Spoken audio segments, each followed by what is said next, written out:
नासिक में रविकांत तुपकर ने कहा कि उद्योगपतियों के कर्ज माफ होते हैं लेकिन किसानों के कर्ज नहीं।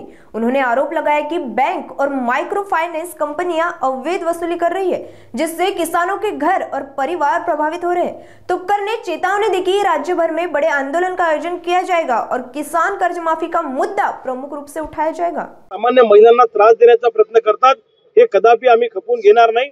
आज सरकारला आणि या फायनान्स कंपन्यांना, बँकांना आम्ही इशारा देतोय, इथून पुढे जोर जबरदस्तीने जर कुणाची जमीन, कुणाचं घर जप्त करायचा प्रयत्न केला तर तुमच्या बँकेचं किंवा फायनान्सचं एकही ऑफिस आम्ही ठिकाणावर ठेवणार नाही, अशा पद्धतीचा निर्णय आजच्या बैठकीमध्ये आम्ही घेणार आहोत। जिथं महात्मा गांधीच्या विचाराने काम होत नसेल तिथं भगतसिंगाच्या विचाराने पुढे जाण्याचा निर्णय आम्ही सगळ्या या तरुण चळवळीतल्या कार्यकर्त्यांनी घेतलेला आहे। आणि इथून पुढे कोणती बँक शेतकऱ्याचं किंवा सामान्य माणसाचं, छोट्या उद्योजकाचं जर का त्याच्या घरावर जप्ती आणत असेल तर ते कदापि खपवून घेतला जाणार नाही, असा निर्णय आम्ही घेतलेला आहे। याच बरोबरीनं शेती हा सुद्धा आमचा एक उद्योगच आहे। मग जर उद्योगपतींना 16 लाख कोटीचं कर्ज माफ होतं तर आमचाही शेती उद्योग आज तोट्यात आहे। आम्ही गावगाड्यातले सामान्य शेतकरी आज तोट्यात आहे। आमचंही कर्ज राईट ऑफ करा, अशी मागणी केंद्र आणि राज्य सरकारला आम्ही या निमित्ताने करतोय। महाराष्ट्रामध्ये ओल्या दुष्काळामुळे आज शेतकऱ्यांचं पीक हातातून संपूर्णपणे गेलेलं आहे आणि अशा परिस्थितीमध्ये 1 रुपया सुद्धा बँकेचं कर्ज आम्ही भरू शकत नाही।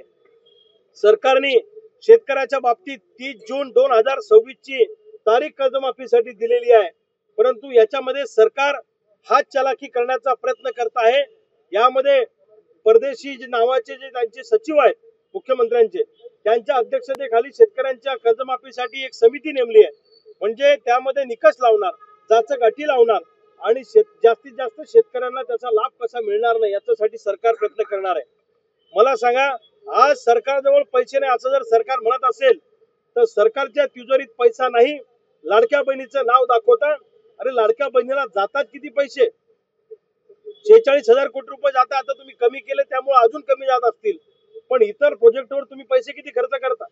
शक्तीपीठ महामार्गावर तुम्ही 86,000 कोटी रुपये खर्च करणार आहात। 20,000 कोटीचं या सरकारने कर्ज काढलंय। मग मला सांगा, सरकारच्या तिजोरीत पैसा नाही म्हणून एखाद्या आमदाराचा पगार थांबला का? एखाद्या कलेक्टरचा पगार थांबला का? एखाद्या प्रधान सचिवाचा पगार थांबला का? नाही। एखाद्या कर्मचाऱ्याचा पगार थांबला का? क्लास 1 क्लास 2 चा पगार थांबला का? अजिबात नाही। पण शेतकऱ्याला द्यायचं म्हटलं, छोट्या उद्योजकांना द्यायचं म्हटलं की यांच्या तिजोरीत पैसा नसतो। अशा पद्धतीची सरकारची दुटप्पी भूमिका आहे।